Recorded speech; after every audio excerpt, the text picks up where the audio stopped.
Reka tubasuhuze kandi tubahe ikaze nshuti bakunze ibiganiro byacu, tubashimire ko mukomeje kubana natwe mu biganiro byacu bitandukanye. Nanone reka dushimire buri muntu wese wamaze gukora subscribe kuri iyi channel, ni iby'agaciro, muri abantu b'agaciro gakomeye, nimwe mutuma tubasha kugira imbaraga tugakomeza gukora ibiganiro nk'ibi byubaka benshi. Niba uri umwe mu bakurikira ibiganiro byacu ariko ukaba utarakora subscribe bitewe wenda no kutamenya uko bikorwa, reka tukunyuriremo muri make bikorwa gute. Nureba hasi y'iyi video urabona amagambo yanditse subscribe, uyakandeho, uyakandaho rimwe gusa bikaba biciyemo. Icyo bigufasha ni iki? Ni uko mu gihe tugize ikiganiro nk'iki dushyira hanze uza mu ba mbere bagerwaho nacyo. Nk'uko wamaze kubibona rero, uyu munsi tugiye kuganira ku ngingo ivuga umuntu wo kwizerwa, cyangwa se ibintu bigaragaza ko umuntu atari inyangamugayo, atari uwo kwizerwa ni ibihe? Nibyo tugiye kuvugaho muri aka kanya. Ikintu cya mbere kigaragaza ko umuntu atari uwo kwizerwa cyangwa atari inyangamugayo, ni uko avuga inkuru zidasobanutse cyangwa se zikemangwa. Ikintu kizakwereka ko uwo muntu atari uwo kwizerwa, avuga inkuru zihindagurika, noneho niba uyu munsi akubwiye inkuru, ejo yayisubiramo ukumva atangiye kuyihindura.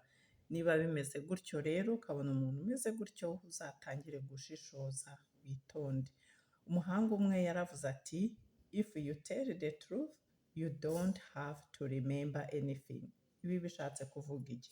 Bishatse kuvuga ko ubunyangamugayo cyangwa se bimwe dukunda kwita being honest, biroroha cyane, byoroshya ibintu. Iyo uri umunyakuri ugahora uvugisha ukuri igihe cyose, si ngombwa ko uhora wibuka cyangwa se utekereza ku byo wabwiye abantu batandukanye. Nubwo ari abantu batandukanye, bose wababwiye inkuru zimwe. Ikindi cya kabiri kigaragaza ko umuntu atari uwo kwizerwa, iyo abajijwe kwisobanura agaragara nk'aho bimubangamiye. Kubera icyo agaragara nk'ubangamiwe? Akenshi na kenshi ni uko ibisubizo bye aba ari ibihimbano cyangwa se bituzuye. Noneho ibi bigatuma agira impungenge z'uko azageraho akagaragara ko abeshya abantu bakamuvumbura.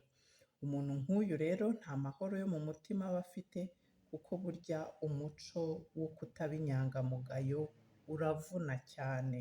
Umutimanama uhora umukubita, umwibutsa ko atavugisha ukuri cyangwa se ibyo yavuze ari ibinyoma.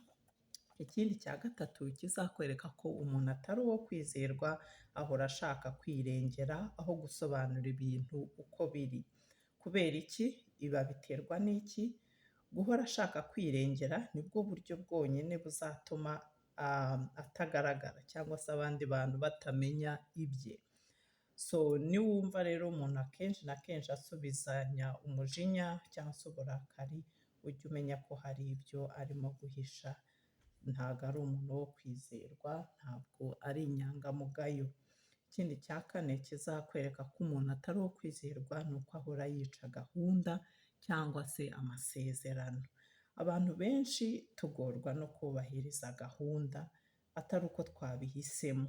Wenda bishobora guterwa n'ubuzima tubayemo bugoye, aho usanga ufite ibintu byinshi byo gukora ariko ukabona igihe cyakubanye gitoya. Niwica gahunda y'umuntu rimwe, aho birumvikana rwose ntawakurenganya. Ariko niba umuntu yarabigize akamenyero ko muhanye gahunda, ukaba ubizi ko atari buyubahirize, uzamenye ko uwo muntu atari inyangamugayo, atari uwo kwizerwa. Ibi rero nibyo bintu twahisemo kuvugaho uyu munsi. Kwita kuri ibi bintu twavuze bizagufasha guhitamo neza abantu ubana nabo cyangwa se inshuti nyanshuti, kandi bikurinde no kugirana ibibazo n'abantu bameze gutya. Nushishoza rero ukabamenya mbere, bizatuma ubasha no kubirinda, binakurinde n'izindi ngorane zitandukanye. Naha rero dusoreje ikiganiro cyacu, twizere yuko tutabarambiye kandi twizere yuko mwabashije kungukirwa nacyo. Niba ubona hari icyo wungutse, ukaba hari amasomo menshi wakuyemo, turagutera inkunga yo kutakihererana, gisangize n'abandi. Bikorwa bite? Nureba hasi y'iyi videwo urabona amagambo yanditse share, uyakandeho ubasha kubona uburyo bwo kugisangiza n'abandi.